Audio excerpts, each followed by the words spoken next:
What's up everyone? Welcome to my very first inaugural video for my YouTube channel. Today we're going to be talking about photography basics. We're talking about shutter speed, aperture, and ISO. Once you learn these three foundational concepts, you're going to be well on your way to being an absolute monster with your camera. All right, let's get right into it. First, we're talking about shutter speed. Now, to understand what shutter speed is, first you have to understand what a shutter is. There's a little mechanism in front of the sensor on the camera, and basically when you press the button, it quickly opens and closes. Now, this has primarily two functions. The first is that it determines how much light is let into the camera. So the quicker your shutter speed, the less light is let into your camera. The second function is that it kind of determines how much motion blur you have in your picture. So let's look at this example here. I set the shutter speed to about 1/3 of a second, and on his face you can see there's a decent amount of motion blur. He's not crystal clear crisp. Now if we look at this example here, I set the shutter speed to about 1/300th of a second, and you can see that there's no motion blur, but the picture is a little bit darker. All right, you guys got it? Let's move on to aperture. The aperture of a lens is this little mechanical thing that looks like an iris. Basically, you can control it to either dilate it or contract it to let in more or less light. I don't know if you guys can see this, but it's that little gray thing with a circle in the middle. Now, the interesting thing about apertures is that they're measured in something called f-stops. They're related to this really complicated math equation. All you really need to know is that a lower f-stop, like f-stop 1.8, is really wide and lets in a lot of light. On the other hand, an f-stop of 10 is really small and lets in a lot less light. Now, the aperture has a secondary effect. The aperture you set determines the depth of field. Now, depth of field is kind of a concept in itself, but simply put, it's the physical range in space where your subject is acceptably in focus. Now that's kind of a mouthful, but let's look at these examples here. In the first example, we used an f-stop of 1.8.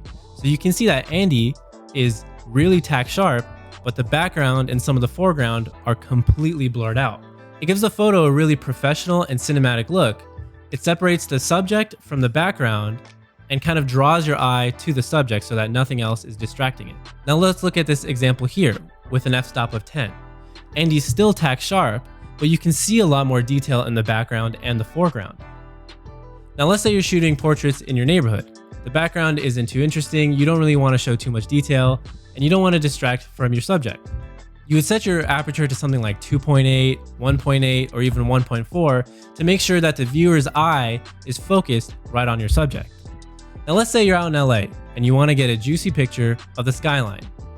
You want to get everything in the foreground, the middle ground, and the background in focus so you capture as much detail of the buildings as possible. You would set the aperture to something like an f-stop of 8 or 10 to set a really deep depth of field and make sure you can see everything in the back as well as in the front. Alright, now I know I just threw a lot of information at you and it was a lot to process, but too bad, we're getting into ISO. Now ISO is a little bit of a tricky thing. It stands for International Organization for Standardization. You can think of it as artificial light. The higher your ISO, the brighter your image will be. Cameras have different ranges of ISOs, but mine goes from 100 all the way up to 51,200. Now the downside of ISO is that the higher your ISO, the more grain and noise is introduced into your image. Look at this example here. The ISO is set to 40,000, which is way too high, but you can see a lot of the grain and noise in this picture, and it kind of ruins the quality of the image. And there you have it. Those are the three fundamentals you need to know to go out there, have some fun, and take some really cool shots. Now, the most important thing you need to understand is that these three things balance themselves out like a really weird three-way seesaw. If you change one, you're gonna have to change the other two to compensate. So here's the way I like to set these settings on a photo shoot. First and foremost, I set the ISO to the lowest possible setting so that I get the highest quality picture. Next, I'll set the aperture based on what kind of shoot I'm doing. If I'm doing portraits, I like to have a really wide aperture so that I can have a shallow depth of field and really separate the subject from the background. If I'm doing landscapes, I like to set a really small aperture so that I can get a lot more in detail. Finally, I'll set the shutter speed to somewhere where there's no motion blur, but the image is still exposed well.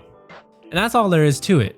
I know it seems like a lot to understand right now, but soon it'll become second nature to you. If you guys have any questions or comments, please leave them below. I'd love to hear your guys' thoughts. Also, don't forget to like, subscribe, and follow my Instagram in the description box. And last but not least, shout out to Andy for being my model for this video. Here's a little B-roll clip for you guys to enjoy.